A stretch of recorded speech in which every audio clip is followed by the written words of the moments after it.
So mag-quick condo tour tayo. Okay. Yan yung mirror. Ito naman yung mga naunang painting ko. Ito yung wardrobe. Bali pag sino man ang mag-book dito as Airbnb, ito yung magagamit niyang area.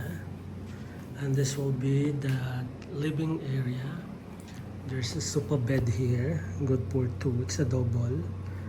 Then this will be my dining table with bench. This table can accommodate 6 persons. See? Kasya dyan yung 6 na tao.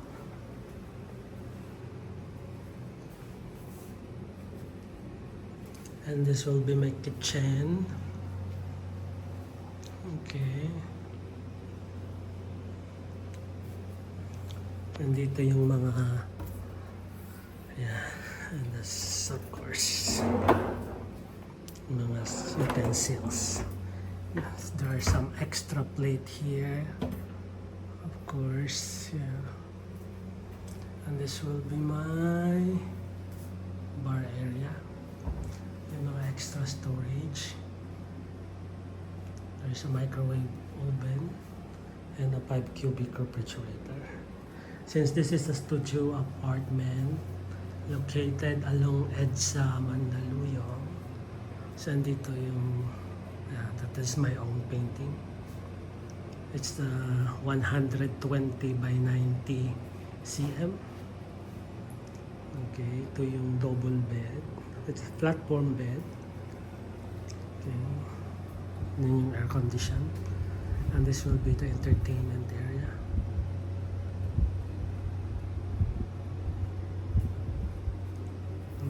Okay, so this one is the cabinet also. The washing machine is here. Okay. And this one is for the extra bed sheets. Okay. Nandito naman yung bathroom area.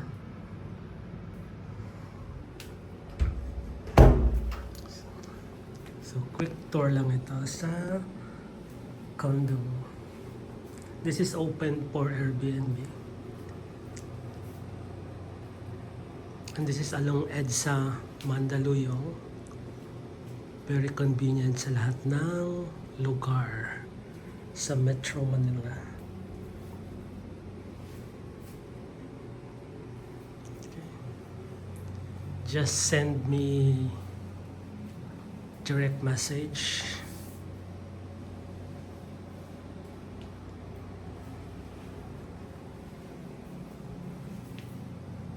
Nasa description box yung details. Thank you for watching, guys. And see you.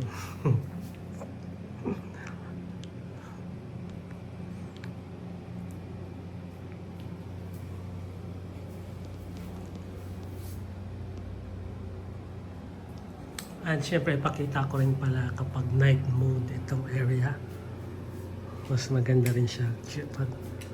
Okay. Nandito yung switch. Patayin pa natin yung mga extra na ilaw.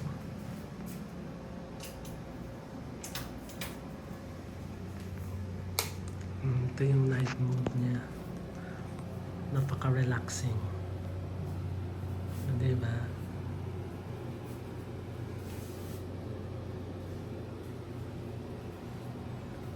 Check the description box, guys, for those who want to book or avail this 26 square meter condominium along EDSA Boni Station, MRT Boni Station.